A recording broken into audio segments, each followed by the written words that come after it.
지난 시간 우리는 나머지가 없이 나누어 떨어지는 수는 약수라는 것에 대해 배웠어요. 약수를 찾을 때에는 자기 자신보다 작은 수들 중에서 두 수의 곱셈으로 표현되는 쌍을 찾으면 쉽게 찾을 수 있다고 설명했어요. 예를 들어 18은 1 곱하기 18, 2 곱하기 9, 3 곱하기 6 이렇게 두 수의 곱셈으로 표현 가능해요. 따라서 18의 약수는 곱셈으로 18을 표현 가능한 숫자들을 약수로 가지게 됩니다. 많은 숫자들이 두 수의 곱으로 표현되어 짝수계의 약수를 가지고 있지만 1의 제곱, 2의 제곱, 3의 제곱과 같이 자연수의 제곱으로 표현되는 수들은 약수의 개수가 홀수라고 했습니다. 그 이유는 두 수의 곱셈쌍을 구하면서 약수들을 구하다 보면 제곱수는 같은 수를 두 번 쓰게 되므로 중복되는 하나는 빼주어야 한다고 했어요. 일반적으로 약수의 개수를 구할 때 소인수분해를 하고 각각의 지수의 1을 더한 값을 서로 곱해주면 약수의 개수를 쉽게 구할 수 있어요. 어떤 수의 배수를 구하는 것은 그 수의 자연수를 곱하는 방법으로 구하면 됩니다. 그러므로 배수는 셀 수 없이 많아져요. 이 시간에는 최대 공약수와 최소 공배수에 대해 말씀드리겠습니다. 다음 자연수들의 특징은 무엇일까요? 선생님, 짝수입니다. 네, 맞아요. 짝수입니다. 짝수는 2의 곱으로 표현이 가능합니다. 따라서 여기에 있는 숫자들은 이를 모두 약수로 가지고 있다는 특징이 있어요. 그럼 다음의 숫자들은 어떤 특징을 가지고 있을까요? 10의 배수입니다. 네, 맞아요. 10의 배수입니다. 따라서 이 숫자들은 10의 곱으로 표현 가능하고 10을 약수로 가지고 있는 수들이라고 볼 수 있어요. 이러한 것이 공약수의 개념이라고 초등학교 5학년에서 배웠어요. 선생님, 초등학교 5학년에서 배운 내용이 기억이 나질 않아요.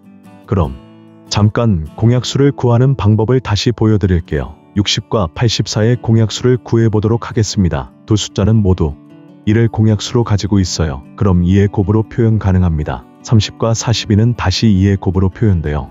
마지막으로 15와 21은 3의 곱으로 표현되면서 60과 84는 2 곱하기 2 곱하기 3으로 표현되는 부분을 서로 함께 가지고 있다는 것을 알 수 있어요. 오른쪽에 빨간색으로 표기가 되어 있는 부분이 바로 이것을 표현해 주는 거예요.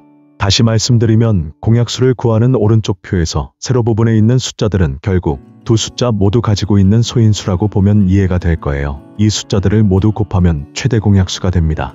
선생님, 아직 잘 이해가 되지 않아요. 다시 설명해 주세요. 네, 더 구체적으로 설명드리면 지난 시간 36의 약수를 설명할 때 표 형식으로 설명을 드렸어요. 이 표는 1과 2, 2의 제곱이 있는 세로축과 1과 3, 3의 제곱이 있는 가로축에서 숫자 하나씩 선택하여 서로 곱하여 만들 수 있는 모든 경우를 보여주는 표라고 할 수 있습니다. 이 부분은 약수 1과 3, 3의 제곱을 그대로 써주는 부분이라고 생각하면 돼요. 이 부분도 마찬가지로 1과 2, 2의 제곱을 그대로 써주는 부분이고요. 다음으로 이 부분은 2와 2의 제곱, 3과 3의 제곱의 곱으로 만들 수 있는 4가지 경우가 되겠습니다. 결국 9개 숫자가 만들어지게 되고 이것은 모두 약수가 됩니다. 약수 중에서 가장 큰 것은 2의 제곱 곱하기 3의 제곱이고 이것이 최대 공약수가 됩니다. 선생님, 그럼 60과 84의 공약수를 모두 구하면 몇 개가 되나요?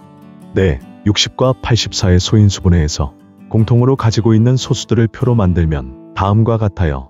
표에서 보면 60과 84는 모두 6개의 공약수를 가지고 있다는 것을 알 수 있어요. 그 중에서 12가 가장 큰 공약수, 즉 최대 공약수가 되는 거예요. 다음은 60과 84의 공배수 중에서 최소가 되는 최소 공배수를 구하는 방법을 설명할게요. 60을 소인수분해한 식의 양쪽에 같은 자연수를 곱해주면 60의 배수를 구할 수 있어요. 선생님, 식의 양쪽에 같은 수를 곱하면 양쪽 결과가 다 같아지나요? 네, 84도 마찬가지로 양쪽에 같은 자연수를 곱하는 방법으로 84의 배수를 구할 수 있어요. 60은 84의 소인수분해식에서 공약수 부분을 뺀 남아있는 소수치를 곱하고 84는 60의 소인수분해식에서 공약수 부분이 아닌 남아있는 소수 5를 서로 곱해주면 결과적으로 서로 같은 공배수를 가지게 됩니다. 이것이 오른쪽의 소인수분해표에서 밑에 있는 부분입니다. 결국 소인수분해표의 세로축과 가로축을 모두 곱하면 최소 공배수가 돼요. 선생님, 아직도 잘 이해가 되지 않아요.